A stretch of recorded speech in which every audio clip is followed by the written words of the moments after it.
मसीह में मेरे प्रिय मसीह भाई बहनों को मेरा प्रेम भरा नमस्कार। आशा करते हैं कि आप बहुत अच्छे होंगे। प्रभु का धन्यवाद इस सुंदर समय के लिए, सुंदर अवसर के लिए जो प्रभु यीशु मसीह ने दिए, ताकि फिर से हम प्रभु के नाम की महिमा करें और परमेश्वर के नाम की आराधना करते हुए परमेश्वर के वचनों से आप सभी को बताएं। तो मेरे प्रिय मसीह भाई बहन, आशा करते हैं कि आप भी बहुत अच्छे होंगे। तो आइए हम वचन जानने से पहले आज का विषय है सहायता के लिए प्रार्थना, कि हमें सहायता के लिए किस प्रकार से प्रार्थना करना है। प्रभु के वचन में किस प्रकार से लिखा है कि हम प्रार्थना करेंगे, प्रभु के वचन को पढ़ेंगे तो हमें समझ में आएगा। तो आइए उससे पहले हम आप सबको बताएं, उससे पहले कि आइए हम लोग प्रार्थना करके इस समय को स्टार्ट करेंगे। आप सभी लोग अपने आंखों को बंद करेंगे और हम लोग प्रार्थना करेंगे। Hallelujah hallelujah. धन्यवाद धन्यवाद धन्यवाद पवित्र पवित्र पवित्र सेनाओं के यहोवा, मेरे महान जीवित अनुग्रहकारी पिता यीशु, आपका धन्यवाद। खुदावन यीशु, राजाओं के राजा, प्रभुओं का प्रभु, पवित्र सेनाओं के यहोवा परमेश्वर पिता, आपका धन्यवाद। प्रभु जी, आपने बीते हुए समय से लेकर के पिता अब तक बचा संभाल करके प्रभु जी जीवित चंगे भले रखे मेरे पिता, जिसके लिए धन्यवाद करते प्रभु। आज बहुत सारे लोग नाना प्रकार की बुराइयों में पिता फंसे हुए, नाना प्रकार के ओ पिता बुरे कामों में, तकलीफ में, बीमारियों में फंसे हुए प्रार्थना करते। प्रत्येक एक व्यक्ति को आपके हाथों में देते हैं प्रभु। सभी को छूइए, सभी पे दया कीजिए, सभी को अपनी आत्मा से भरिए, सभी को छुटकारा दीजिए, चंगाई दीजिए प्रभु जी। प्रार्थना करते हैं मेरे ईश्वर के पिता, आपसे प्रार्थना करते खुदावन इस घड़ी इस समय में प्रभु जी, जब हम आपके वचन से बताते प्रभु, आपके बेटे और बेटियों को प्रभु जी आप मदद कीजिए, सहायता कीजिए और आपका वचन प्रभावशाली होने के लिए प्रार्थना करते हैं। आपके जितने बेटे बेटियां प्रभु इस समय इस वीडियो को देख रहे हैं, सुन रहे हैं प्रभु, उन सभी को अपनी आत्मा से भरिए, अपनी आशीष से भरिए प्रभु जी, और उन्हें सिखलाइए पिता, और अपनी महिमा में बढ़ाइए, अपने अनुग्रह में बढ़ाइए पिता परमेश्वर। प्रार्थना करते आप दया कीजिए, आशीष कीजिए, अनुग्रह कीजिए। Hallelujah hallelujah. धन्यवाद धन्यवाद धन्यवाद धन्यवाद यीशु। हालेलुया। धन्यवाद करते हैं पिता, आपने हमारे प्रार्थना को सुने, आशीष की। यीशु मसीह नासरी के नाम से इस प्रार्थना और विनती को मांगते हैं। सभी बोले आमीन आमीन आमीन।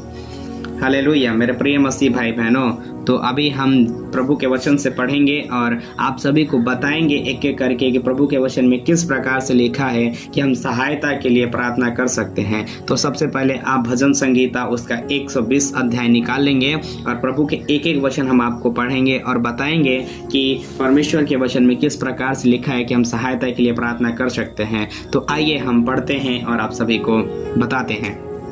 लिखा है, संकट के समय मैंने यहोवा को पुकारा और उसने मेरी सुन ली। हे यहोवा, झूठ बोलने वाले मुंह से और छली जीभ से मेरी रक्षा कर। हे छली जीभ, तुझको क्या मिले और तेरे साथ और क्या अधिक किया जाए। वीर के नोकीले तीर और झाऊ के अंगारे, हाय हाय, क्योंकि मुझे मेशक में परदेसी होकर रहना पड़ा और केदार के तंबुओं में बसना पड़ा। बहुत समय से मुझको मैल के बैरियों के साथ बसना पड़ा है। मैं तो मेल चाहता हूँ, परंतु मेरे बोलते ही वे लड़ना चाहते हैं। हालेलुया। मेरे प्रिय मसीह भाई बहनों, देखिए प्रभु के वचन में किस प्रकार से लिखा है कि हम सहायता के लिए प्रार्थना करेंगे। अगर हमारे जीवन में किसी प्रकार की कोई परेशानी है, अगर हमारे जीवन से ज्यादा बुराइयां होता है, ज्यादा गलत काम होता है, नाना प्रकार के पाप होता है, तो हमें उससे बचने के लिए किस प्रकार से प्रार्थना करेंगे। प्रभु के वचन में लिखा है, भजन संगीता 120 में लिखा है कि संकट के समय मैंने यहोवा को पुकारा और उसने मेरी सुन ली। हालेलुया। यहाँ पे दाऊद राजा कहते हैं प्रभु के वचन में कि संकट में मैंने यहोवा को पुकारा और उसने मेरी सुन ली। इस संकट में जब दाऊद राजा थे, जब परेशानी में थे, जब नाना प्रकार की बुराइयों में फंस गए थे, बेविचार में फंस गए थे, तो वो कहते हैं कि संकट में मैंने यहोवा को पुकारा और तब उसने मेरी सुन ली।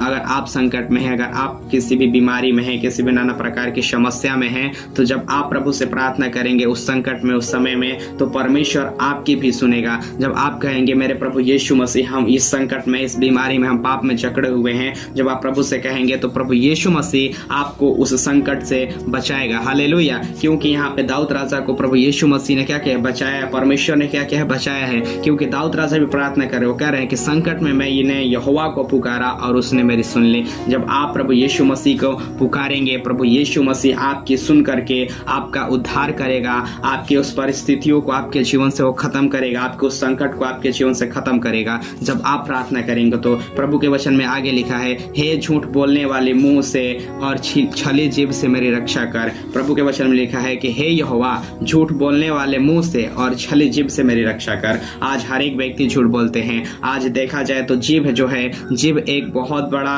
शरीर का ऐसा अंग है जो बहुत बातों के लिए बुराई करती है। फटाक से किसी ना किसी में झगड़ा लगा दी, किसी को गाली दे दी, किसी को शब्द बोलेगा और वो व्यक्ति हमसे क्या करेगा, झगड़ा करेगा। तो प्रभु से हमें प्रार्थना करना है कि हे प्रभु, हमें छली जीभ से रक्षा कीजिए और हमें झूठ बोलने वाले मुंह से बचाइए। हमें क्या करना है, प्रभु के वचन में लिखा है कि तुम झूठ ना बोलना, परमेश्वर की आज्ञा है। और हमें प्रार्थना करना है कि प्रभु हमें झूठ बोलने से बचाइए, हमें छली जीभ से बचाइए। जब इस प्रकार से प्रार्थना करेंगे तो परमेश्वर आपको उस हर एक बुराई से, हर एक नाना प्रकार के अशब्द बोलने से, बुरे काम को बोलने से प्रभु यीशु मसीह आप सभी को बचाएगा। तो मेरे मसीह भाई बहनों, अगर आप संकट में हैं, परेशानी में हैं, अगर किसी भी बीमारी में हैं, किसी भी तकलीफ में हैं, तो आप प्रभु से प्रार्थना कीजिए। प्रभु यीशु मसीह आपकी सुनेगा और आपको हाँ और आमीन में उत्तर देगा और आपकी उस समस्याओं को दूर करेगा। इसी वक्त आप विश्वास कीजिए कि प्रभु यीशु मसीह आपकी सुनेगा जब आप प्रार्थना करेंगे। तो हालेलुया, हालेलुया। प्रभु यीशु मसीह का धन्यवाद। प्रभु यीशु मसीह आप सभी को आशीष दे। आमीन।